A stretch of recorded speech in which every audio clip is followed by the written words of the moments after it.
ዋ አልጄን አለቻሉ በቅሎ ዋ ልጄን ደሞ ከየት ያመጣችሁ ልጅ ነው ዋ ልጄን የምትለው እንጃ አባቷ የጠጣ መጣ ያው ሲሎ ሰምታ እንግዲህ ለምን ይቅርብኝ ብላ ነው እንጂ እሷማ ከታ አባቷ ታመጣለች ብለን እንደው ቆይ ግን እሷ እንደው ለመሆኑ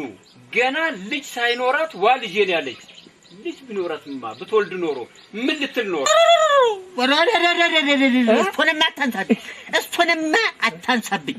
እንዴ ሰና ፈጣሪ መኮራቱ መጀመሪያውን ይሄንን አውቆ አይደለም እንጂ ልጅ ነፈጋት አትውለጂ እርግማን ገብቷል የረገናት ማሃን ወኘ ብሎ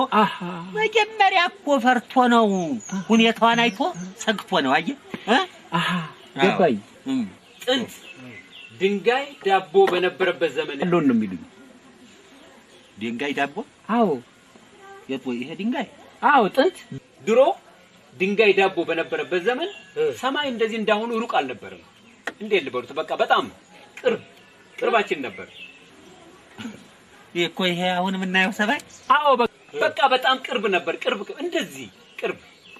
በጣም ቅርብ እንደ ኮርኒስ ማለት ነው እኮ እንደ ቤት ኮርኒስ አዎ በቃ በጣም ቅርብ እንደዚህ ሩቅ አልነበረም ታዲያ ሁሉት አንድ ጊዜ በቅሎ ሆዬ እንደው ጥግብ ብትልና ከመሬት ተነስታ በሁለት እግሮ አንድ የሰማይ ስትረግጠው እንዲህ እንደዛሬው ርቆ ሽቅብ የተሰቀለ በዛው ቀረ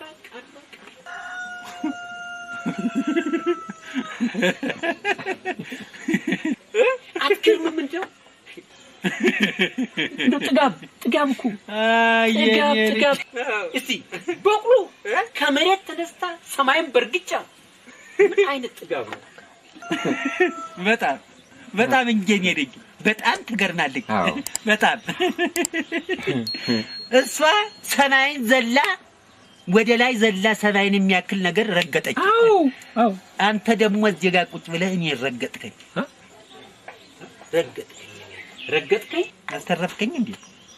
አስተረፍከኝ እንዴ ቀላል ረገጥከኝ እኔ ልጅ ወይ የምለው ግን ምን ነው አቶ በደጠ ምን ነካብኝ ስማ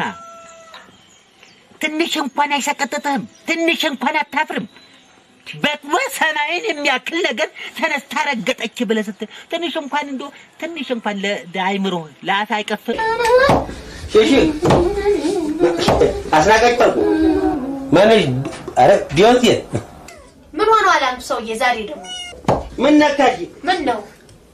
አሁን ቡና መውቀጫ ቦታተሽ ነው እዚህ ላይ መተሽ መጥቶክብኝ ይሄን የቀሩት ብለው ደግሞ ዛሬ በቤቱን ቡና ይጠጣል ይሉ ነው ቡና ያርግሽ አባቴ አምላክ ቡና ያድርግሽ እኔ ላንቺ ጊዜ እንደዚህ ነኝ